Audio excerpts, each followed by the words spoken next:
विकास की दिशा और क्रम हर बच्चे के लिए समान होता है, लेकिन हर बच्चा अपनी गति से विकसित होता है।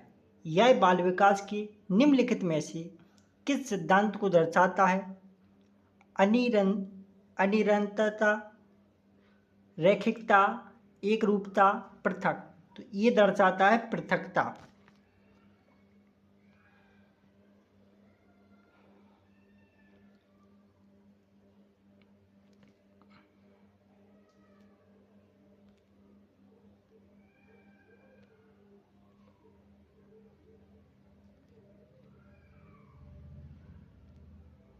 अगला प्रश्न, बच्चों और बचपन के बारे में समन्वयकृत दावा करना कठिन है क्योंकि इसमें बहुत बहुलता विविधता है।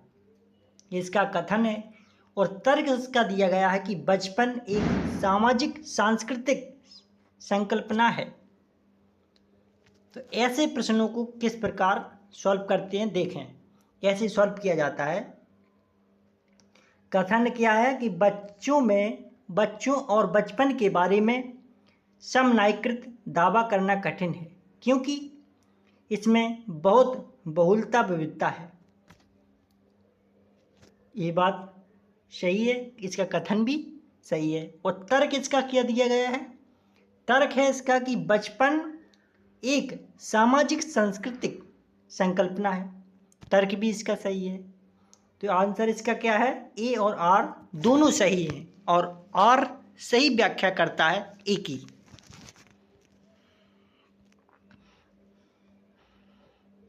अगला प्रश्न है, निम्नलिखित में से कौन सा कथन बच्चे की सामाजिकरण की प्रक्रियाओं की सही व्याख्या करता है? निम्नलिखित में से कौन सा कथन बच्चे की सामाजिकरण की प्रक्रियाओं की सही व्याख्या है?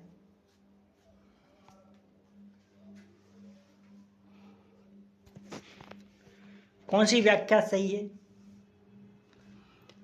बच्चे के संभाव्य गुण अंतर्निहित शक्तियों, आनुवांशिक सामग्रियों के पोषक होने का निश्चित परिणाम है।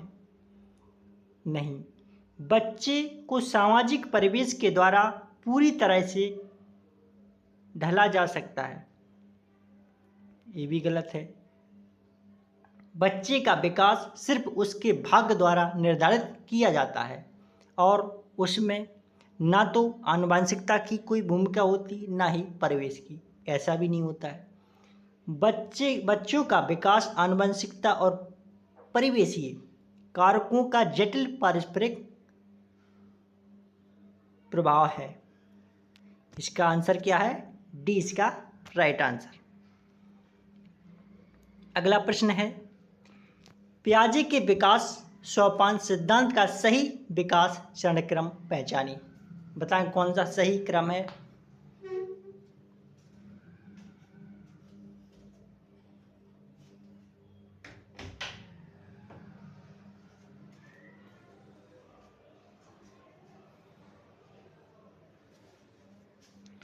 पियाजे के विकास सोपान सिद्धांत का सही विकास चरण क्रम है, पहचानिए कौन सा है?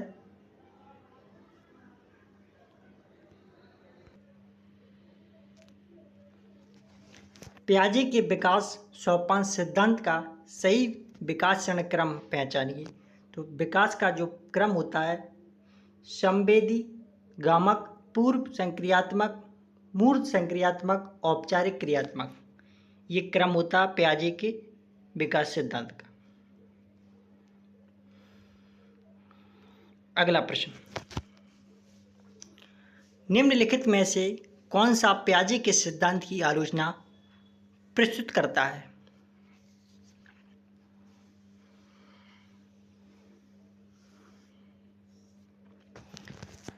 पियाजे के सिद्धांत की आलोचना प्रस्तुत करता है।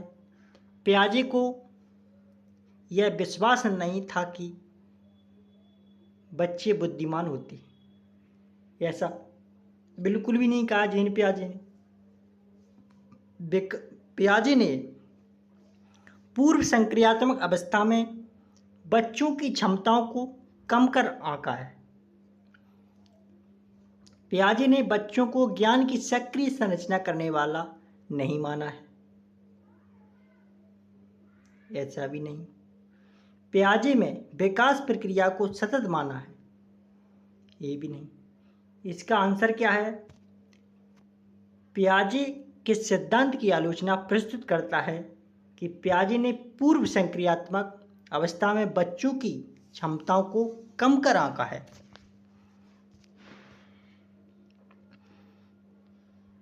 अगला प्रश्न, लॉरेंस कोहलबर्ग के अनुसार बच्चों का नैतिक चिंतन वह पुरस्कार और दंड द्वारा किस स्तर में नियंत्रित होता है?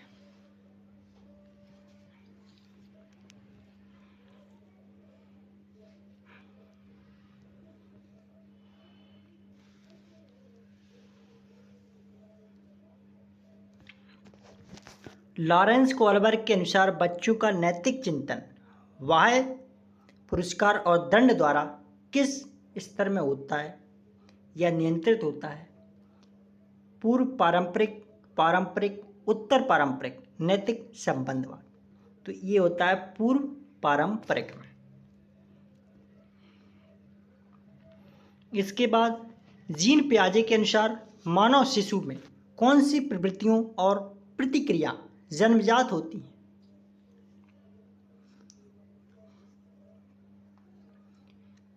जीन पियाजे के अनुसार मानव शिशु में कौन सी प्रवृत्तियों और प्रतिक्रिया जन्मजात होती हैं? अनुकूलन, स्कीमा, मानसचित्र, प्रक्रियाशीलता। जीन पियाजे के अनुसार होती है स्कीमा। अगला प्रश्न, लेव वाइगोत्स्की के अनुसार नए ज्ञान की संरचना किस क्षेत्र में होती है? उस क्षेत्र के बीच में बताएं किस क्षेत्र में होती है?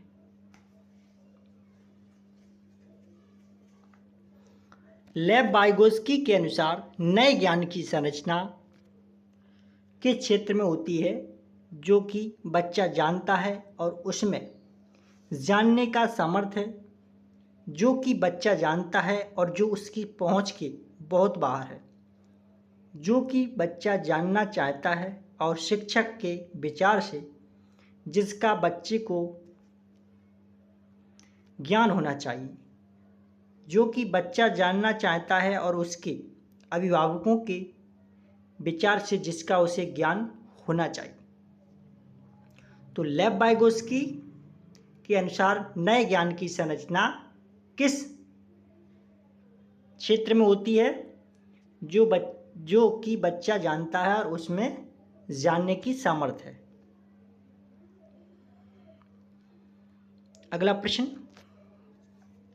कक्षा में एक बच्चा अपने सहपाठियों से इस तरह व्यवहार करता है और जैसे उससे उसके घर में बर्ताव किया जाता है, यह किसका उदाहरण है?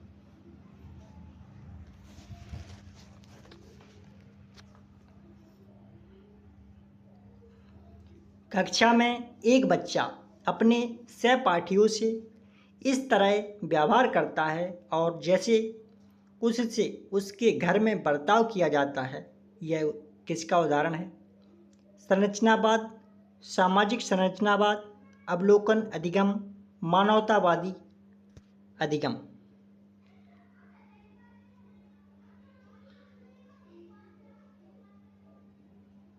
तो ये है सामाजिक संरचनावाद।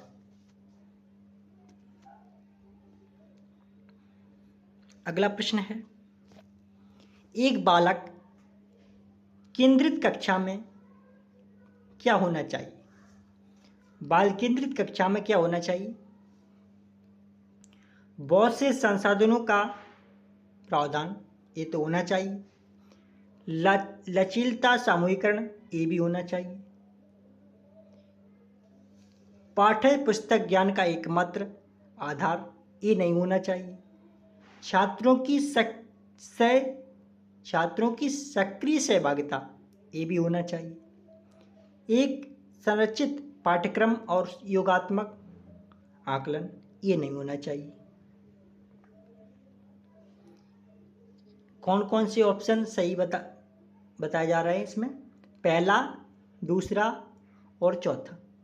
आंसर इसका क्या बनेगा? ए।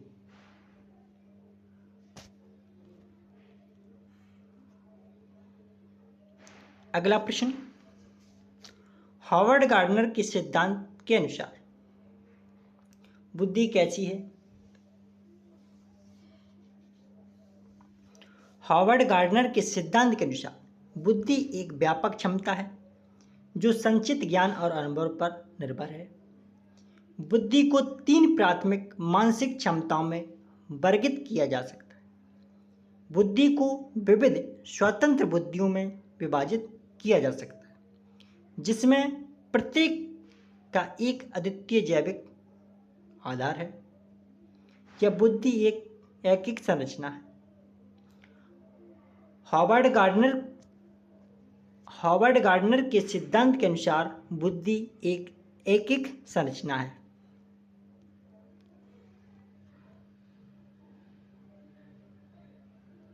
अगला प्रश्न, किसी शिक्षक को सीखने का मूल्यांकन सुनिश्चित करने के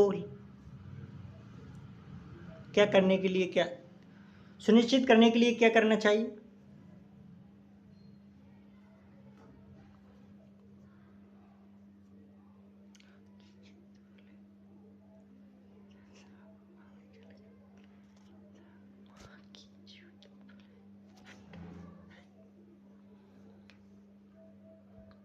किसी शिक्षक को सीखने का मूल्यांकन सुनिश्चित करने के लिए करना चाहिए।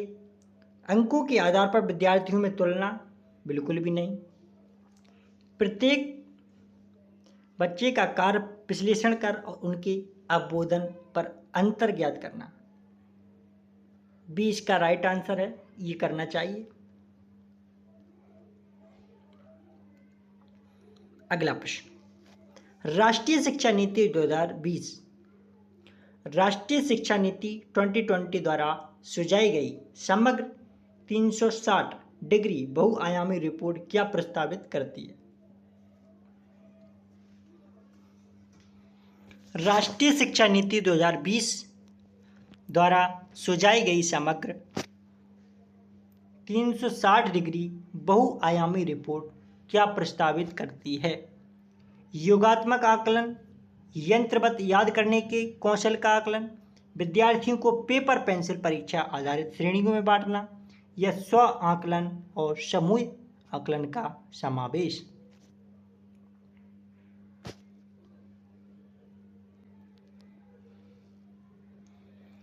अगला प्रश्न, विभिन्न भाषाई पृष्ठभूमि से आने वाले विद्यार्थियों की कक्षा में एक शिक्षिका को क्या करना चाहिए?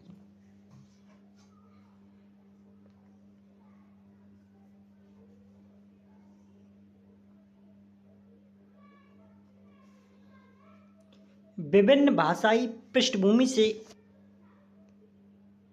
आने वाले विद्यार्थियों की कक्षा में एक शिक्षक को क्या करना चाहिए?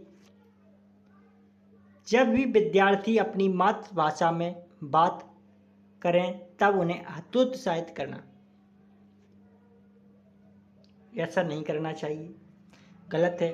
कक्षा में सम्मान की संस्कृति पैदा करना, जिसमें विद्यार्थियों को अपनी भाषा और बोली के बारे में बात करने को प्रोत्साहित किया जाए। विद्यार्थियों को बोलने की वे केवल स्कूल द्वारा निर्धारित मानक भाषा में बात करें, ये भी नहीं होना चाहिए। वह विद्यार्थी जो हांसी पर समुदाय से आते हैं, घर पर ट्यूशन रखने को कहना, ये भी गलत।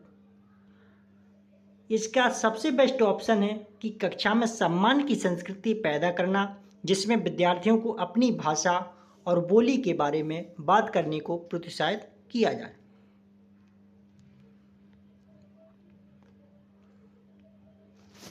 अगला प्रश्न, एक शिक्षिका अपनी कक्षा में जेंडर रूढ़िवादिता में लचीलेपन को कैसे बढ़ावा देगी?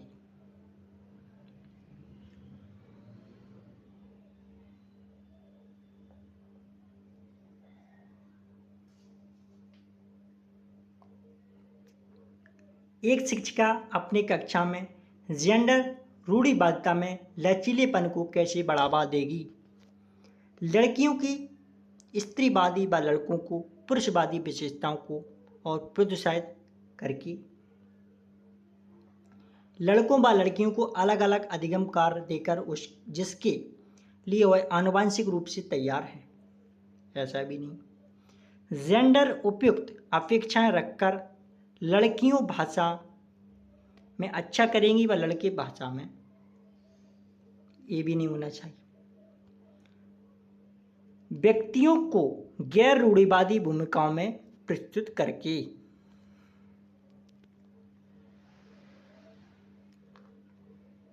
अगला प्रश्न, अपनी पीढ़ी से पहली बार स्कूल जाने वाले विद्यार्थियों की शिक्षा के लिए एक शिक्षिका को क्या करना चाहिए?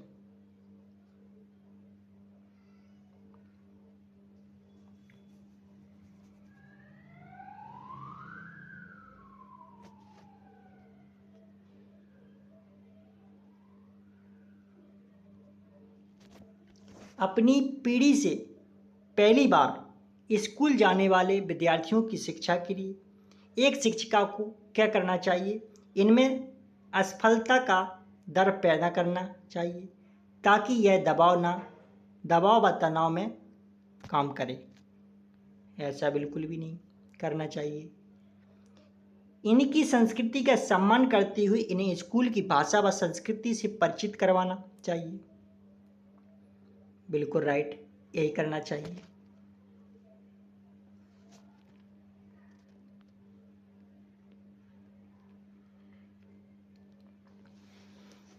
अगला प्रश्न, कथन इसका है कि विविध प्रकार की सामाजिक, आर्थिक और सांस्कृतिक पृष्ठभूमि के विद्यार्थियों की कक्षा सभी विद्यार्थियों के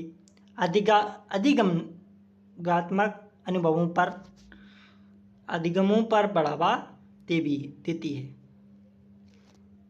और इसके बाद ये तो गलत है, ये बात, इसका जो कथन है वो सत्य है। तर्क इसका दिया गया है कि समावेशन से केवल उन्हीं विद्यार्थियों को लाभ होता है जो दृष्टिबाधित हैं, तो ये गलत है। आंसर इसका क्या है? ए सही है लेकिन आर गलत है। अगला प्रश्न, एक शिक्षिका को उस विद्यार्थी के लिए जो दृष्टिबाधित है क्या शिक्षा स्तरीय प्रावधान करने चाहिए?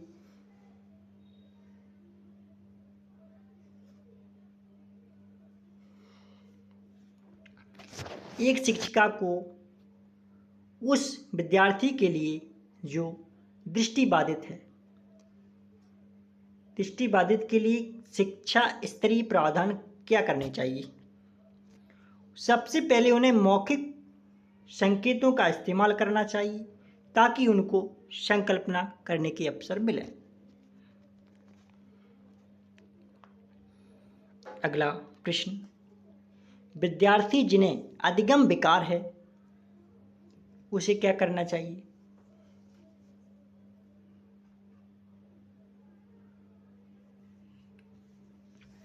विद्यार्थी जिन्हें अधिगम विकार है उनको विविध शिक्षा शास्त्रीय पद्धतियां अपनाना चाहिए। अगला प्रश्न है, प्रतिभाशाली विद्यार्थियों की पहचान कैसे की जाती है? प्रतिभाशाली विद्यार्थियों की पहचान कैसे की जाती है? चुनौतीपूर्ण कार्यों के लिए तत्परता द्वारा, मौलिक सोच द्वारा, बहुत समाधानों की क्षमता द्वारा। सी इसका राइट आंसर है।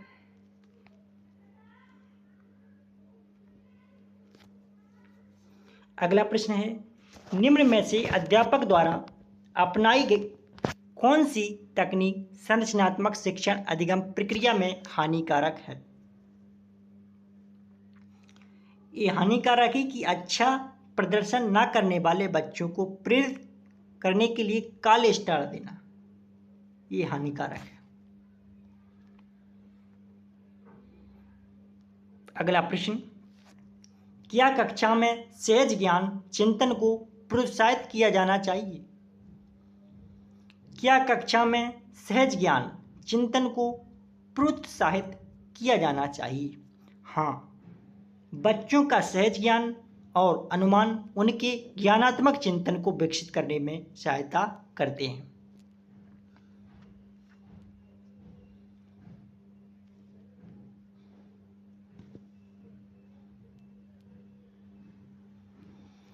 अगला प्रश्न है, दृश्यों के एक संग्रह का इस्तेमाल करने और उसके बाद अधिगमकर्ताओं के पूर्व अनुभवों के आधार पर चर्चा करना अधिगमकर्ताओं में संकल्पनात्मक समझ को बढ़ावा देता है।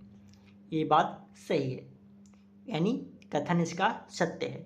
अब इसका तर्क क्या है कि अधिगमकर्ता उन्हें दी गई सामग्री क्रियाकलापों के आधार पर उनके मौजूदा विचारों को नए विचारों से जोड़कर सक्रिय रूप से अपने ज्ञान की संरचना करते हैं। इसका तर्क भी सत्य है। आंसर क्या है? आंसर इसका पहला, ए और आर दोनों सही हैं और आर सही व्याख्या करता है ए की।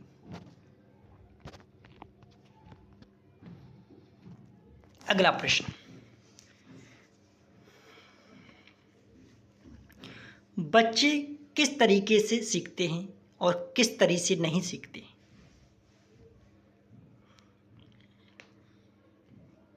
बच्चे किस तरीके से सीखते हैं और किस तरीके से नहीं सीखते, ये बताएं। बच्चे वर्तुलाकार तरीके से सीखते हैं और रेखीय तरीके से नहीं सीखते।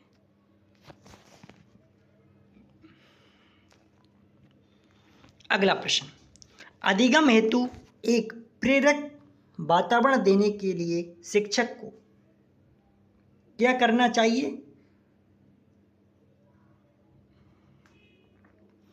अधिगम हेतु एक प्रेरक वातावरण देने के लिए शिक्षक को यह मानना चाहिए कि भावनात्मक और संज्ञानात्मक पहलू एक दूसरे से प्रभावित करते हैं।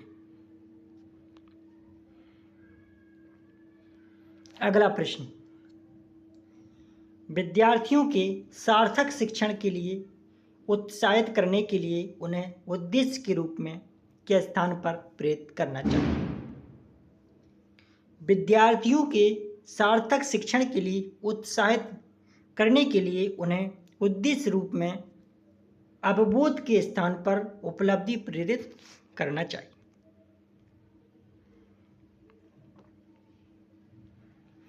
अगला प्रश्न, विद्यार्थियों के काम में त्रुटियां क्या इंगित करती हैं? विद्यार्थियों के काम में त्रुटियां क्या इंगित करती हैं? तो विद्यार्थियों के काम में त्रुटियां इंगित करती हैं विद्यार्थियों के सोच वयस्कों से गुणात्मक रूप में भिन्न है।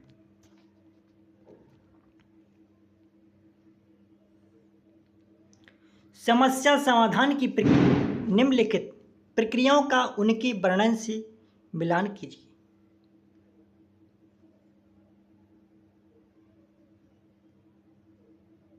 इसका डी आंसर है इसका।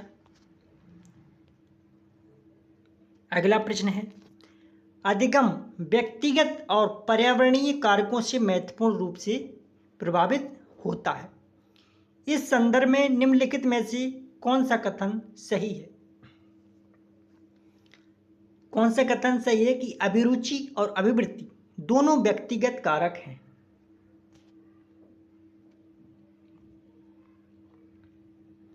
अगला प्रश्न है, एक सामाजिक रचनावादी परिप्रेक्ष्य में अधिगम व ज्ञान कैसा होना चाहिए? अधिगम और ज्ञान एक शिक्षिका की मदद से विद्यार्थियों द्वारा सह संरचित होता है।